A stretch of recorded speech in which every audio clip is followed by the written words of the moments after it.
Welcome to From the Game to Grace, the podcast where real life begins after the final whistle. Hosted by Jarius and Candice Hayes, a former pro athlete and his powerhouse wife. This show dives deep into what happens when the spotlight fades, the crowd goes silent, and the real work begins.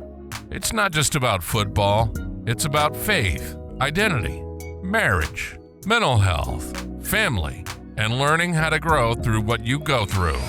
From championship dreams to personal heartbreak, Jarius and Candice don't just talk about it, they've lived it. So if you're navigating a new season, wrestling with purpose, or just trying to hold it all together, you're in the right place. Let's get real. Let's heal. This is From the Game to Grace. Welcome. Hello. Hello. So welcome back from the Game to Grace, where we are, we're here with Dr. Mari here. And if you're navigating, things with a blended family, new dynamics or life transitions, life after professional sports, this is your space for real talk and God's grace. And today we are excited to have Dr. Mari in the house here. And we are so thankful that she took out some time today to talk to us about a lot of things. She's going to talk to us about a lot of things. But this particular segment is we're talking about burnout and preventative ways to take action, to be more proactive with your mental and emotional well-being. And this is a special edition. Every first Sunday of the month, look for her every first Sunday of the month right here from the Game to Grace. She's going to be on here. She's going to give us practical tips on for your mental well-being and your emotional well-being. She's going to give us those practical tips.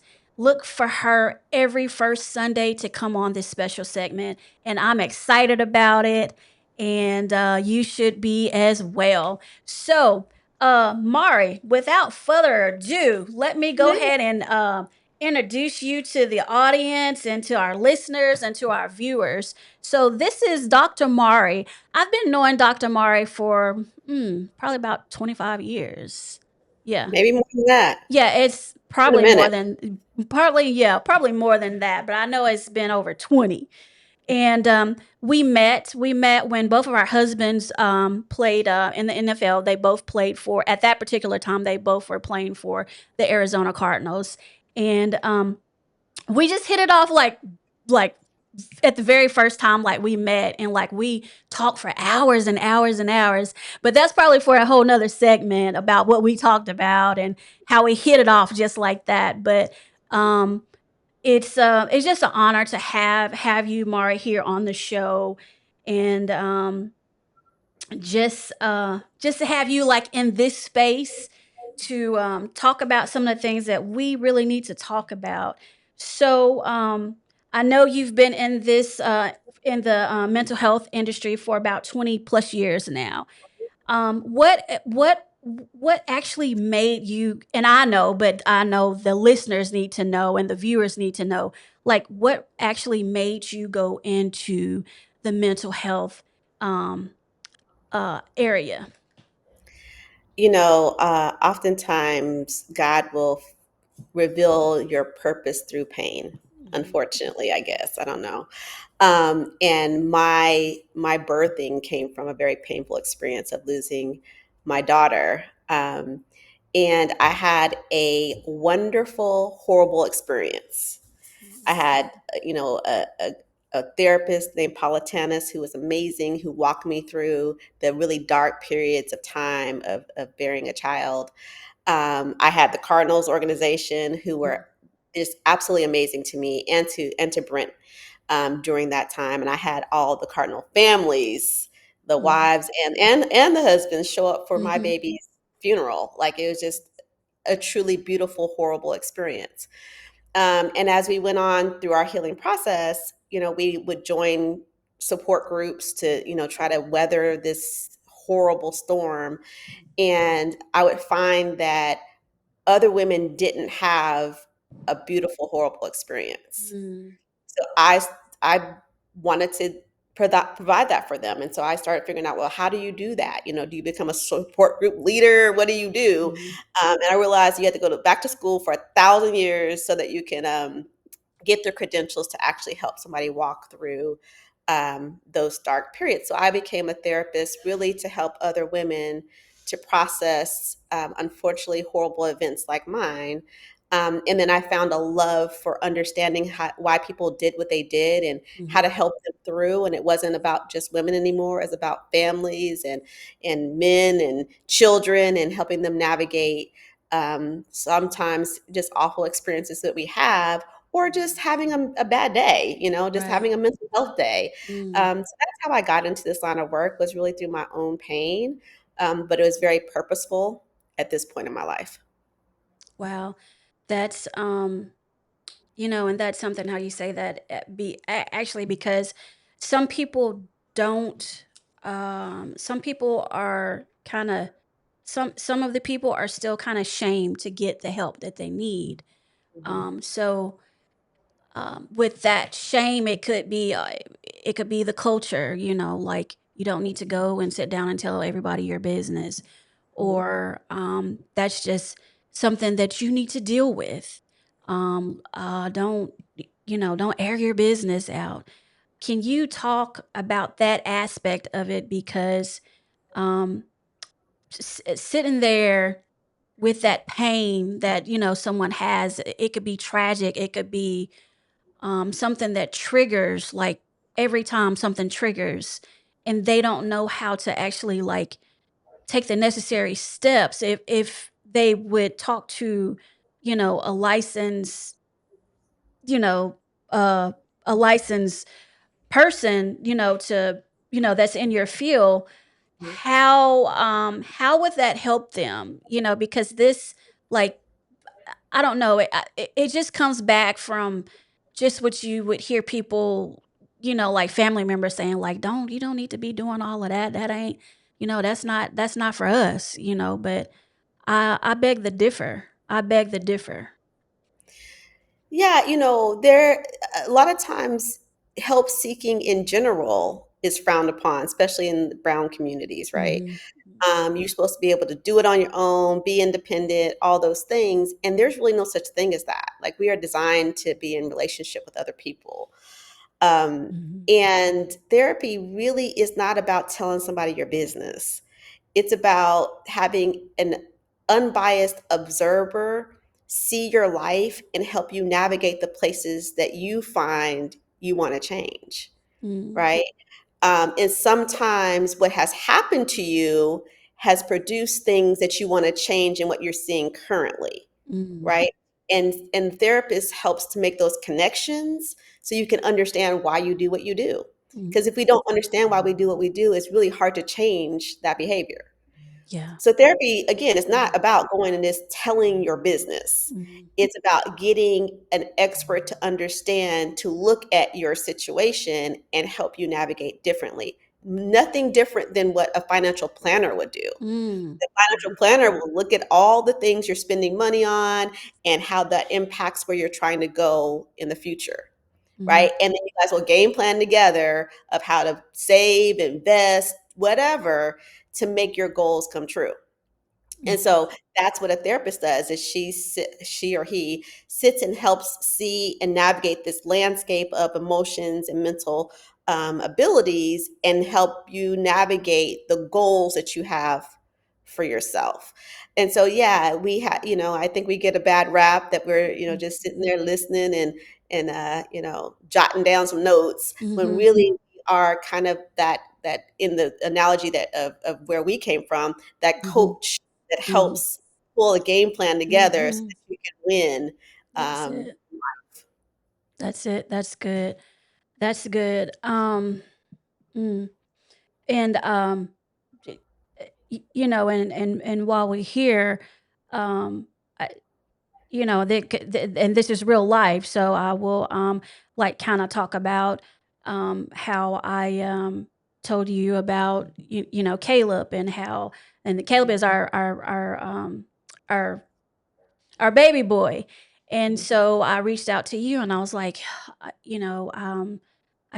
feel, I was telling you how I felt. I was telling you how, what I was going through. And you was like, Candy, you're not alone in this, but, sometimes people do feel alone. And I think, just with me, and just coming, from the culture, I'm like, who will I be able to talk to that I can trust? And I think it's more so sometimes it's the trust factor, you know, in it. And then two, I think um, sometimes you feel maybe like I felt like shame, like how did this happen?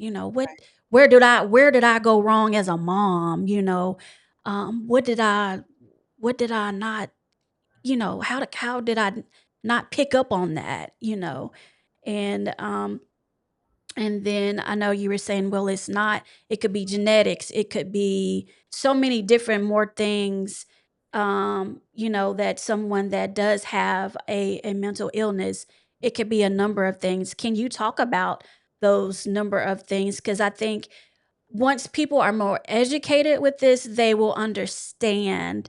So I think it's like we have this thing that we see on TV, you know, and that's like not not real. It's so unreal about what we see on TV and what people Like, go through. That's so unreal. And then just navigating, through that all, because some of those people don't know. Some of those people don't know out there, those listeners, that my son, our baby son, he tried to commit suicide.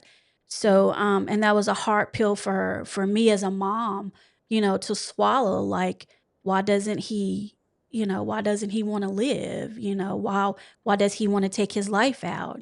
So can you kind of talk about that in the aspect of, someone, that really wants help, but they are, um, I guess maybe kind of ashamed or just a little have that uncertainty, like, like I did. And I don't mind, sharing it because we're here. I'm here and we're here to help, people with a solution today.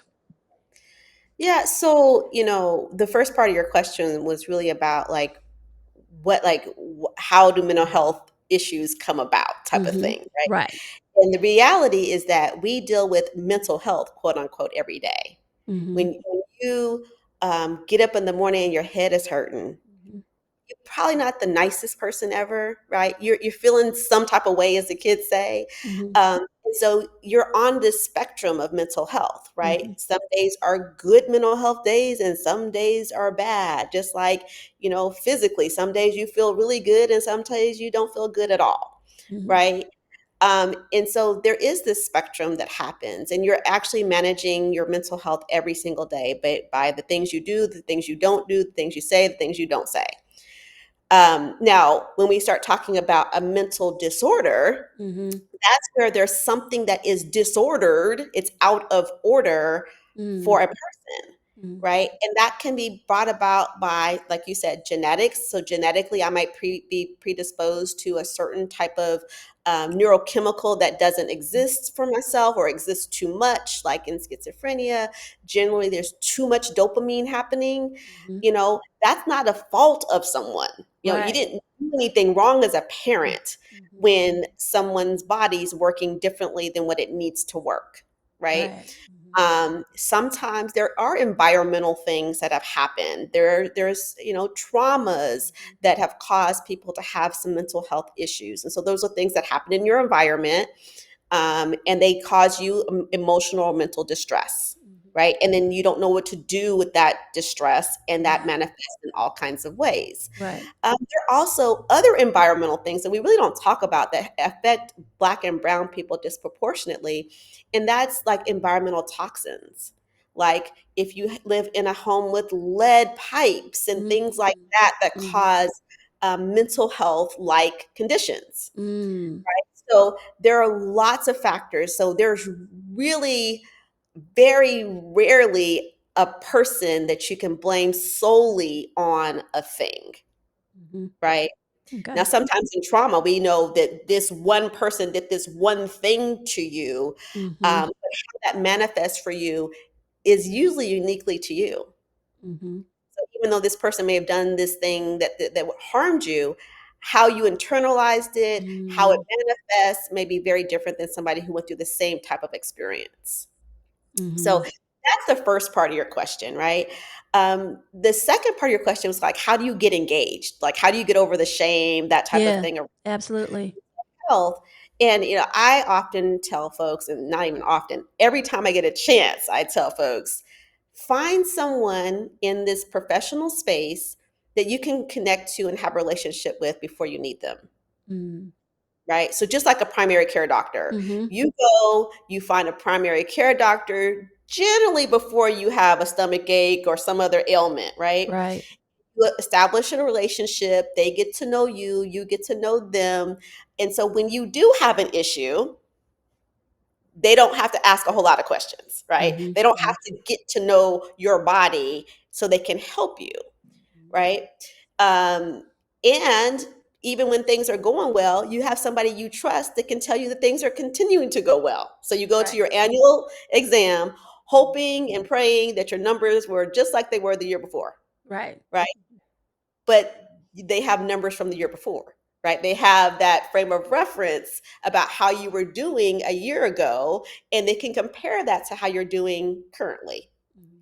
So behavioral health is that much different. If you establish relationship with someone, you get to know them, you make sure that they are a right fit for you. Every therapist is not for everybody. Right. And then when things come up, you have somebody you can call and say, hey, let's talk about this. Like, this is really bothering me more than I think it should. Or I think I experienced a trauma in my childhood and it's I'm triggered. There's some things that are happening for me that don't make sense. Mm-hmm. And those things that don't make sense usually are something that's, repressed somewhere, someplace back in your past. And so it's hard sometimes to make that phone call, Mm-hmm. but once you make the phone call, really all you're doing is understanding, can I talk to this person? Right. You don't have to give them any of your business. You can literally audition them for the role of Mm-hmm. your therapist. And I Mm-hmm. tell folks when they call me, I said, this is an audition for me. This is me telling you who I am, how I do things, how I see life, how I see therapy, and you determine, does that fit you? And if it does, we keep talking. And if it doesn't, vote me off the island and find somebody else. Mm-hmm. Right? So if we can look at this first initial conversation as just that, it's just me trying to see if there's somebody that I feel like I can talk to. They get me, they understand me, they understand my language. I don't have to do too much work for them to know me. Then that's somebody you probably should stay in relationship with so it can be more like your primary care doctor when you need it. That's good. That's good. So, we also talked about, I was telling you that, he wasn't, sleeping well. Mm. Like he didn't sleep enough. Like I was like, he's just not sleeping. And he was like, well, okay, that's not good. Because, this can happen, this can happen. So, and then it also sleeping could be, for somebody that's, trying to grind, work. I got, I'm doing this, I'm grinding, and I was like, and they make it like it's a good thing, like, oh, I'm working off I hadn't been to sleep in 24 hours. I'm like, why? Like you should be like your eyes should be like closing right about now if you haven't, you going off for 24 hours and not sleeping. Can you talk about when you don't get the proper, rest, how that affects your brain when you don't actually, sleep. So, sleep is the most important thing you can do for yourself. Mhm. Like literally, if you gave me a list, that would be number one. Number Mhm. one on the list is sleep. And oftentimes for clinicians, we look at sleep and eating patterns first to determine if something's going on with you. So if you think about that, we're looking at those two factors to tell us kind of where you are. If you are grinding it out and not sleeping, then we're worried about neurochemicals and things like that not happening the way they're supposed to, right? So those are indicators, as we call them, your dashboard of your car indicators, dashboard of your life indicators on how well things are happening for you. And so sleep is essential. Like, it's absolutely necessary. And so I usually describe it like a computer. If you open up a whole bunch of windows on your computer, eventually your computer starts moving slower and slower and slower because you're asking more and more from that computer without giving it any rest, right? Right. And so eventually your computer starts moving so slow that it just either stops, freezes, or just, something to that effect. And then you call the IT department, and the IT department always tells you this one thing: turn it off And turn it back and turn it on. back on. Yeah. And generally your computer works, Yeah. right? Yeah. Even with all those windows open, it still works. Now, the IT person will also say, but I need you to close all those windows. You have 42 windows open. Close them, right? Because your computer is just doing too much. Too much. Taking up too much energy. Our brains aren't much different. So every day that you don't get the adequate sleep, it's like opening another window and opening another window and opening another window. And unfortunately, our brains aren't like computers where we can just kind of turn it off and turn it back on and get it going. But that sleep actually does help us to get to that place of resetting, right? So generally, and this is a general statement, everybody's a little different, but there's 2 REM cycles. The first REM cycle that you have is where you are what we call defragmenting, or taking parts of your day and reorganizing where it's supposed to go, kind of like a file cabinet. So your boss yelled at you, you put that in one file, and your spouse was so great and brought you flowers, you put that in a file, and your kids were acting crazy, and then you put that in a file, right? And so you kind of defragment your day. Your dreams usually are scattered on all over the place because you're just kind of like going through what happened for the day. The second REM cycle is what we call restorative, right? That's where your body temperature drops, your heart rate drops, your breathing shallows. It's almost like you go into a hibernation, right? And you reset all those neurochemicals we've been talking about that make your mental health be a little bit off. So like your serotonin and dopamine, all of those neurochemicals that keep us balanced, they get restocked during restoration. Okay. And it's kind of like manna from heaven. You only have enough for today.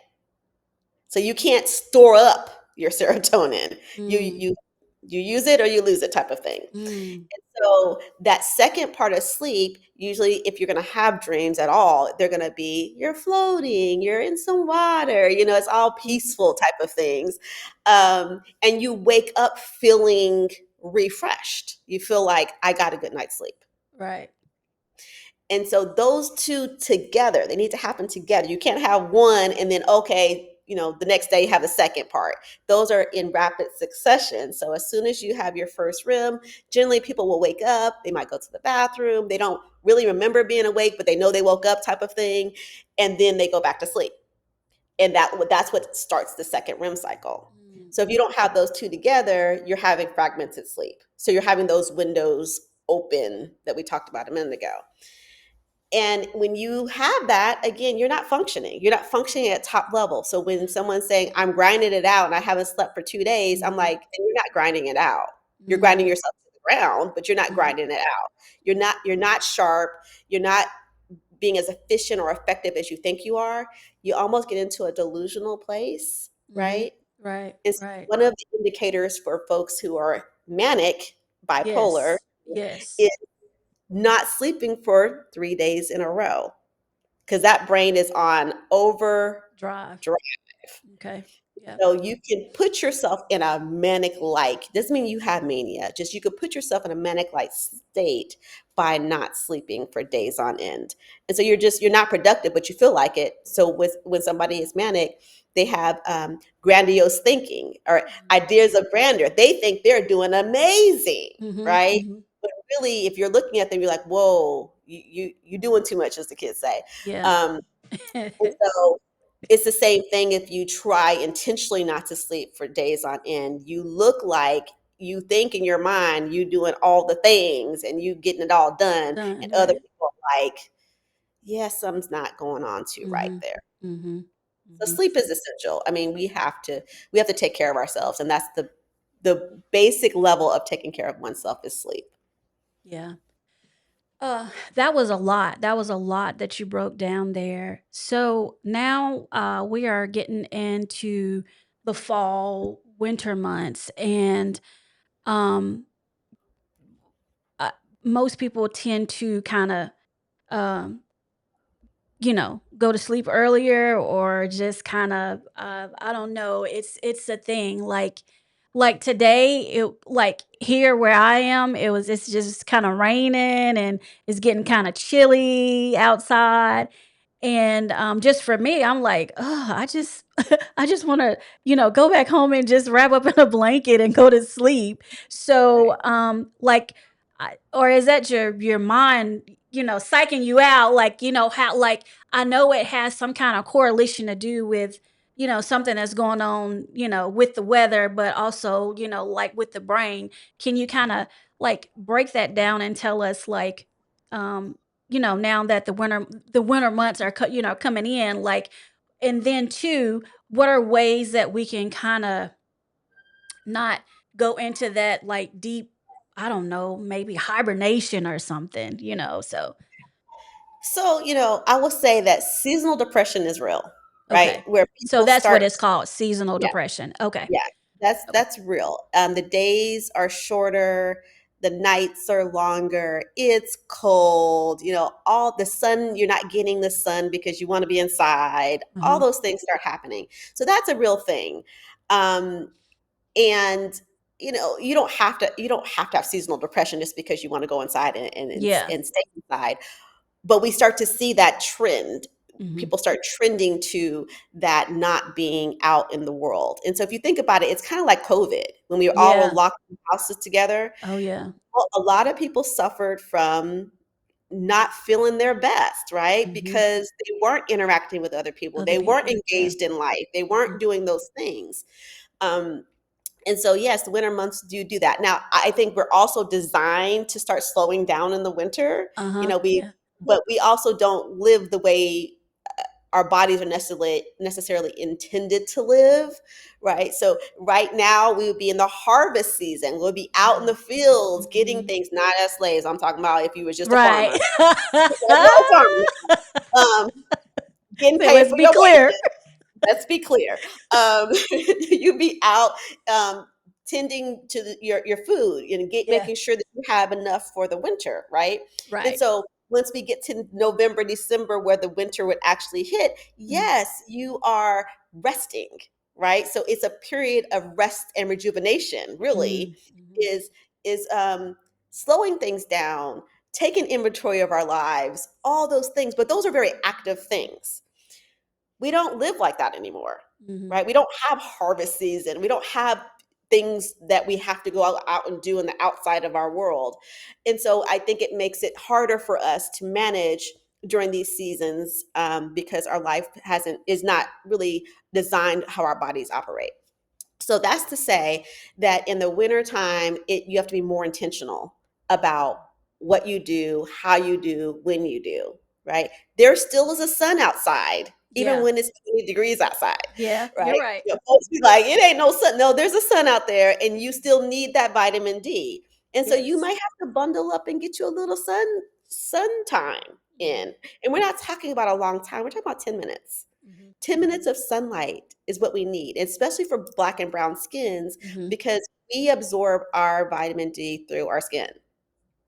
All people do, but definitely black and brown, right? And so that needs to come from the sun because you can't absorb vitamin D through your skin Mhm. by putting it in your mouth. Right. Yeah. Right. It needs to Yeah. come. So it needs to come from the sun.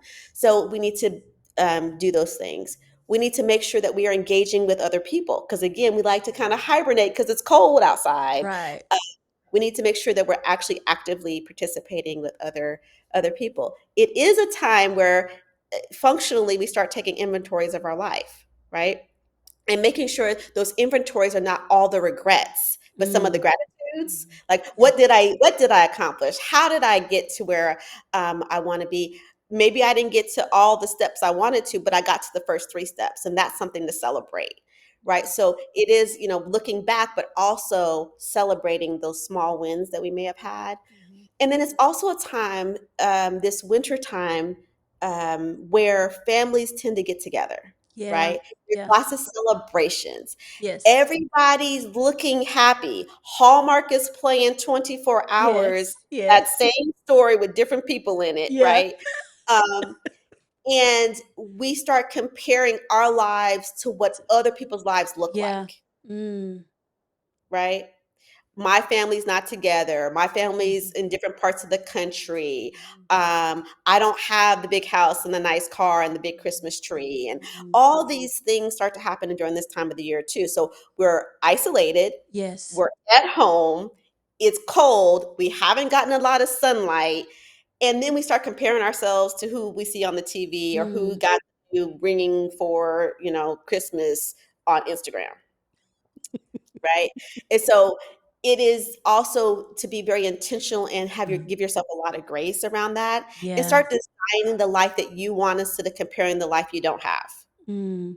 Mhm. Right. So if you are living apart from your family in different parts of the country, like I'm from the West Coast and I Mhm. live all the way as far east as you can possibly get, Yeah. right? Yeah. Well, it's really hard for me to get home to my family. It's hard for my family to get to me. Right. Yeah. So we have these very intentional ways of connecting to one another. So I do like the 12 days of Christmas with my nieces, where, I send them a gift every day for those 12 days. And then we get on FaceTime and we open the gifts and we, Mhm. do some scriptures and things like that.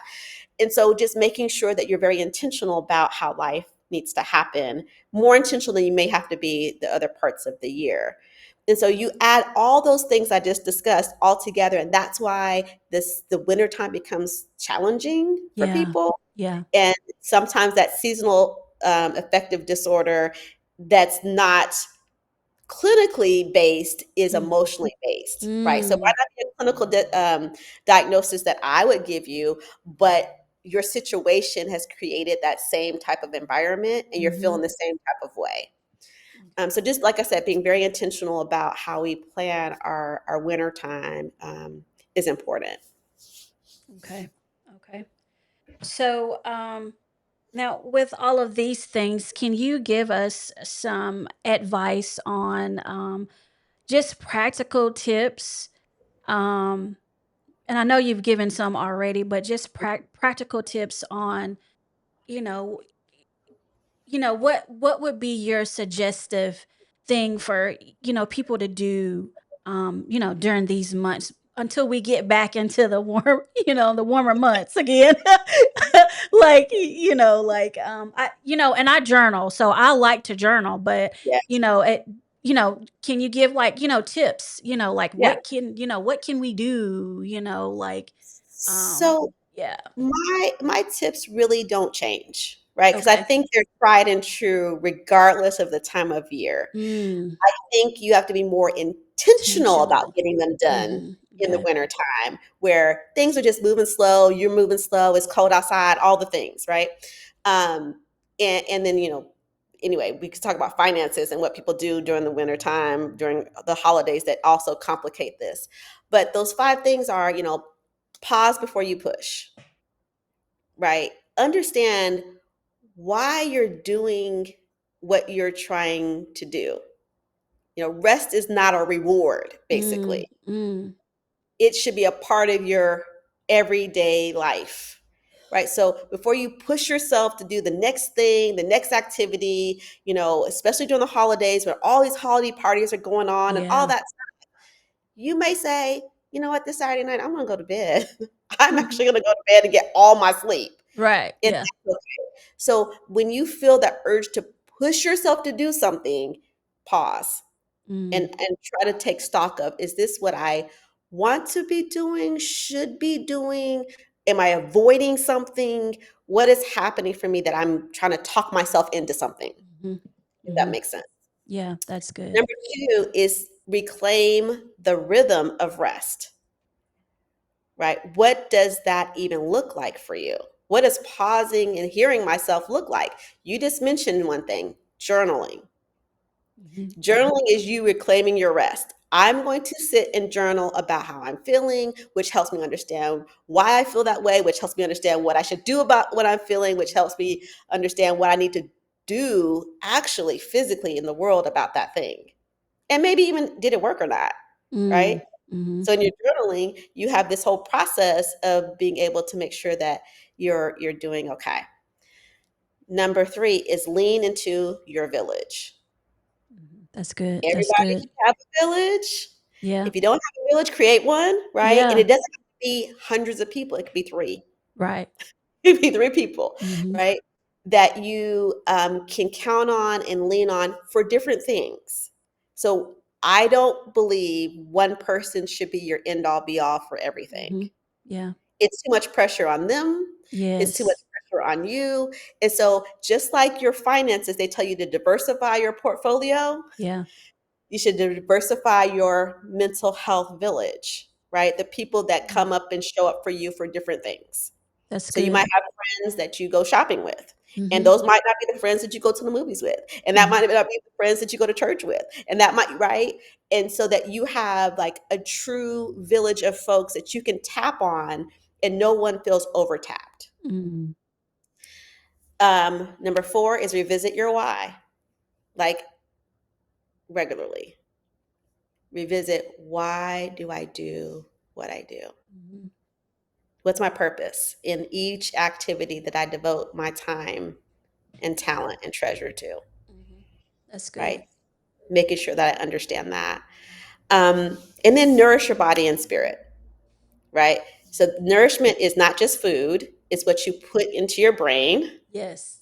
what you're watching, what you're reading, what you're listening to. And I'm not opposed to you listening to whatever or watching whatever you want, but just make sure that you're balancing that out. If it's ratchet TV, go right ahead, watch your ratchet TV, but balance that out with something that's healthy, right? It's just like a diet. Yeah. If you eat all ratchet food and Yeah. you never have fruits and vegetables, it's going to be a problem later on, Right. right? You're right. So Yeah. the same thing of just kind of balancing what you do in that nourishment. Nourishment is also moving your body, right? You don't have to go run a marathon. Mari is never going to run a marathon. That's not going to happen. But I will go out and have a 10-minute walk, Yeah. Mm-hmm. right? Or I'll do some yoga or some stretching or something, or line dancing. That's Mm-hmm. my big thing, right? Just go Yeah. out there and have fun with some line dancing. Yes. Making sure that we're nourishing our body with food, with physical activity, with the things that we put in it, the things we take out of it, those type of things. And then spirit. We are spirit, mind, and body. Yes. Making sure that you're grounded in something. I'm not telling Yes. you what to believe, right? Mm-hmm. But you are grounded in something that's beyond and bigger than you. Mm-hmm. And so you could package these 5 things. You could be a relatively healthy individual that would say, most people say, well, then you don't need therapy. It's like, no, that's how you know that you're doing well. It's because you're analyzing those things with somebody who's looking at your life saying, well, you said you was doing this, but this is what you're actually doing. Mm-hmm. Mm-hmm. Is that what you really want? Right? Mm. So you package all these things as a daily practice, and then you talk to someone who can help you be observant and objective about those things and how they're actually working in your life. That's good. That's good. Um, so if you could talk to the audience right now, and if you could just tell them one thing about um, the mental and emotional well-being, for their lives. If you could just tell them like one key thing or two key things or three, maybe. It's just left up to you at this point, but something that will until the next time that that you're on the show here, if you could just kind of talk to them and let them know, because I mean this whole segment was about burnout, but um just finding healthy ways not to not to get to the point where you're burnt out, and you've covered a lot of these things, but just you could kind of Yeah. you know Well, you probably know the first thing I'm going to say is sleep. mhm Like, I need you to sleep. If you're not sleeping, figure out why you're not sleeping, right? Mm-hmm. Make that the number one priority. If you're sleeping too much, that's a whole nother thing. We could talk about that later, but Okay. analyze your sleep. Make sure it's getting you where you need to go. Make sure that you're getting plenty of rest, restorative rest.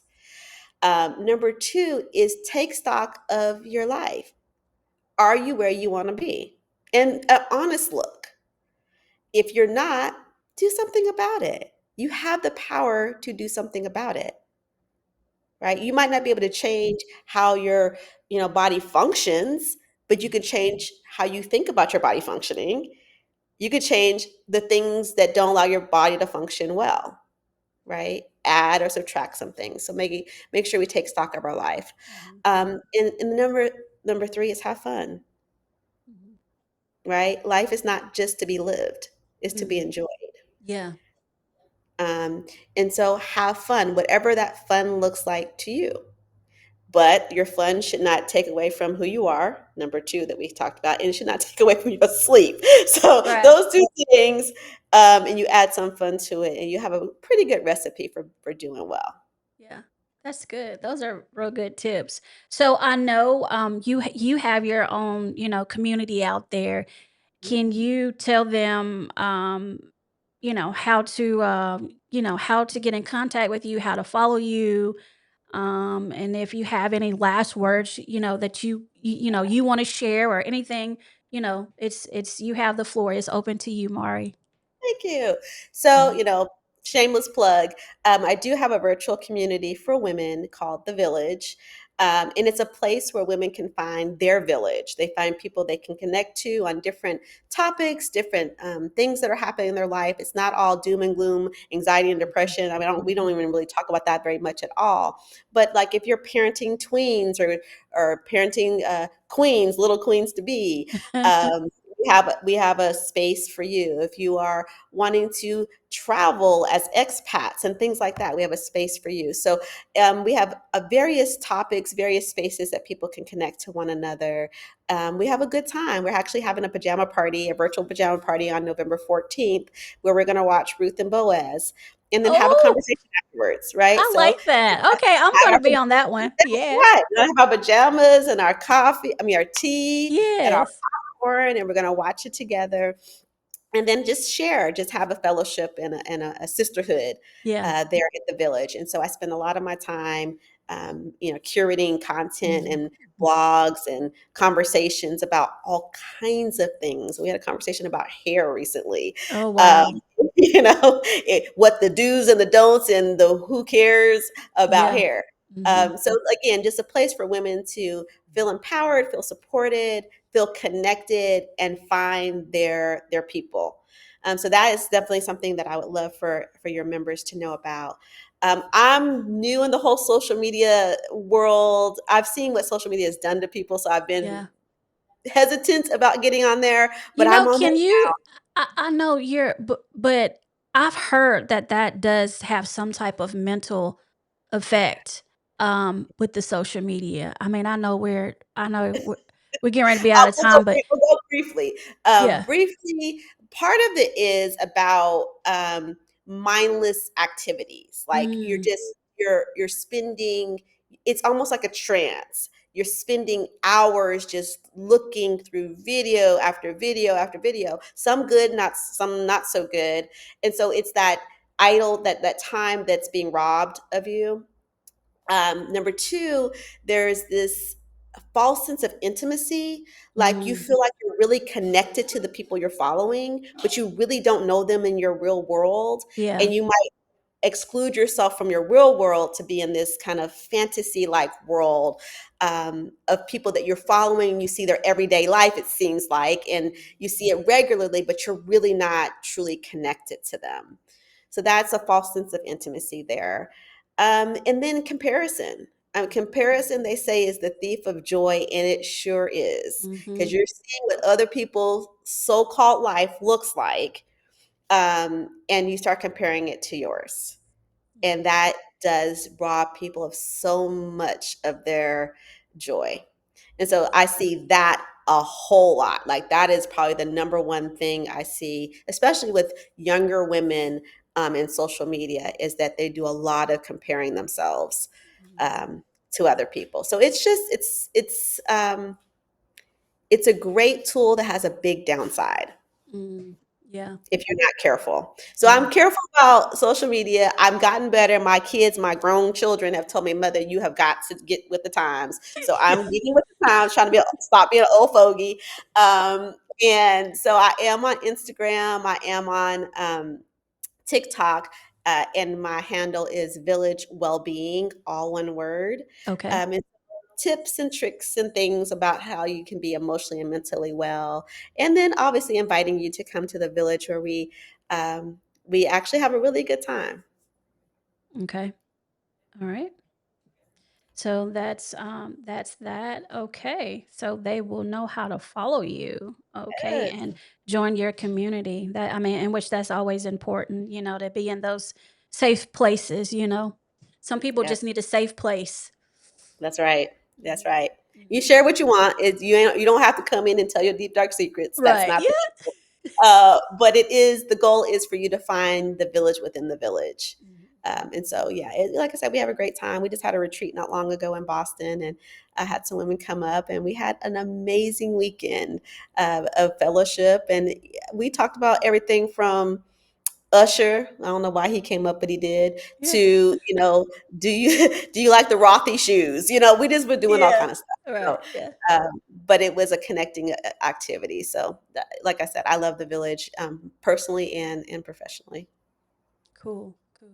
So, is there anything else that you would like to talk about before we wrap it up here?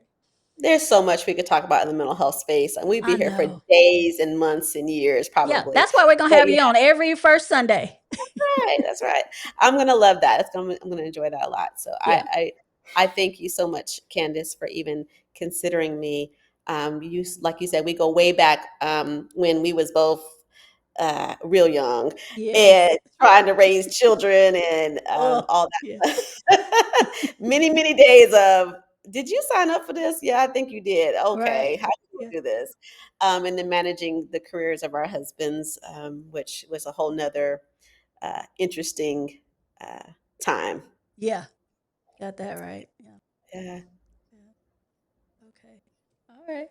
Well, if you don't have anything else, we'll get off of here and we'll wrap this thing up. So we Yeah. thank you so much, Dr. Mari, for coming on the show and giving your your